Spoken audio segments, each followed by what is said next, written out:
दोस्तों, आज की कहानी जो एक्सप्लेन करने जा रहे हैं वो एक सच्ची घटना पर आधारित है कि कैसे दो देशों की लड़ाई में सोल्जर्स का जिंदगी कैसे खराब होता है।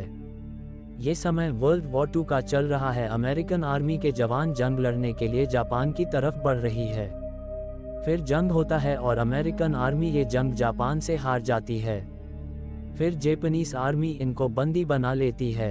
दरअसल उस वक्त यही कानून हुआ करता था कि अगर कोई देश जंग हार जाती थी तो उसके आर्मी को दुश्मन देश को बंदी बनाने का अधिकार हुआ करता था। और अमेरिकन आर्मी के जवानों के साथ भी यही हुआ। जापानीज आर्मी इनको बंदी बनाकर एक ऐसे जेल में ले जाती है जहां से भागना इंसानों के सोच से परे है। फिर इन्हें जेल में ले जाया जाता है जहां पर हम देखते हैं कि जेल की हालत बहुत खराब होती है। किसी को बांध के रखा गया है तो किसी को मारा जा रहा है और किसी को भूखा भी रखा गया है। आगे हम देखते हैं कि सभी कैदियों को लाइन से खड़ा कर दिया गया है। उसके बाद जापानीज आर्मी के गार्ड आता है और अमेरिकन आर्मी के जवानों को उसके आगे सिर झुकाने को कहता है। लेकिन अमेरिकन आर्मी के जवान सिर झुकाने से मना कर देते हैं, जिसके चलते इनको बहुत गुस्सा आ जाता है और वो अमेरिकन आर्मी के जवानों को बहुत मारती है।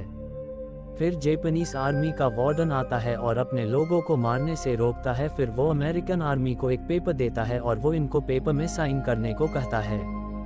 दरअसल उस पेपर में ये लिखा हुआ है कि अगर कोई सोल्जर्स यहाँ से भागता हुआ पकड़ा गया तो उसे जान से मार दिया जाएगा। फिर वार्डन इनको 3 लोगों को दिखाता है जो यहाँ से भागते हुए पकड़े गए थे। फिर वार्डन उन तीनों को जान से मार देता है। फिर इनको कैंप में ले जाया जाता है जहां पर इनको काफी दिनों तक टॉर्चर किया जाता है। इसी तरह कई दिन बीत जाते हैं। एक दिन जापानीज आर्मी के चीफ आता है और इनको 400 किलोमीटर की रेलवे लाइन बनाने को कहता है।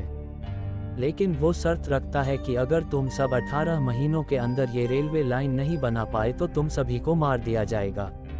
लेकिन ये सब सुनकर अमेरिकन आर्मी के एक कैप्टन काम करने से मना कर देता है, जिससे जापानीज आर्मी को बहुत गुस्सा आ जाता है और वो कैप्टन को मार देते हैं। इसलिए मजबूरी में सभी काम करने के लिए तैयार हो जाते हैं।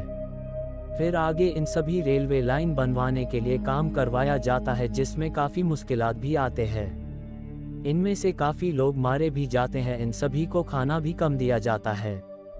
काफ़ी सारे लोग भूख की वजह से मारे जाते हैं तो कोई बीमारी की वजह से मारा जाता है। इसी तरह दिन बीत जाता है और रेलवे लाइन 18 महीनों से पहले ही बनकर तैयार हो जाता है, जिसके चलते जापानीज आर्मी इनको इनाम भी देती है। फिर इन सभी को कुछ कामों के लिए छूट भी दिया जाता है। अब ये लोग खेल सकते हैं और बातें भी कर सकते हैं। इसी तरह कई साल बीत जाते हैं और फिर एक दिन ऊपर से अमेरिकन आर्मी के प्लेन जाने लगते हैं। दरअसल अमेरिका ने जापान के हिरोशिमा और नागासाकी पर परमाणु हमला कर दिया था, जिसके चलते जापान ने सरेंडर कर दिया था। और फिर कुछ दिनों बाद वहां पर अमेरिकन कैदियों को बचा लेती हैं। बस दोस्तों, आज की कहानी यहीं तक।